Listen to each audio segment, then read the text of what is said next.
सर्वांना इंग्रजी नवीन वर्षाच्या हार्दिक शुभेच्छा. आणि मी दिवसाची सुरुवात मस्त अशी पूजा करून केली. देवासमोर पण छान अशी रांगोळी काढली. कितीही आपण मानत नसलो, गुढीपाडव्याला आपल्या हिंदू धर्मानुसार वर्ष सुरू होतो, तरीही पहिला दिवस असा थोडासा साजरा करावाच लागतो. त्यानंतर चहा पिला आणि गरम गरम असा शिरा खाल्ला. शिरामध्ये आज मी पहिल्यांदा बनाना टाकला होता. खूप छान लागला हा शिरा. त्यानंतर आम्ही तिघी मैत्रिणी संध्याकाळी देवदर्शनासाठी गेलो. तर म्हटलं आज पहिला दिवस जरा मंदिरात जावं, तर जवळच एक गणपतीचं शंकराचं मंदिर होतं आणि एका देवीचं, तिथे गेलो तिघी मैत्रिणी.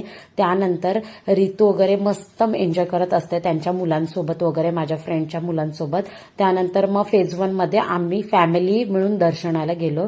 तर इथे सुद्धा शंकराचं, शनिदेव आणि मारुतीचं मंदिर होतं. तिथे सुद्धा आम्ही फॅमिलीसह दर्शन घेतलं. त्यानंतर इथे बाजूला ना गोमाता होती, तर गोमातेचं सुद्धा नवीन वर्षात दर्शन झालं. बाय. Mini blog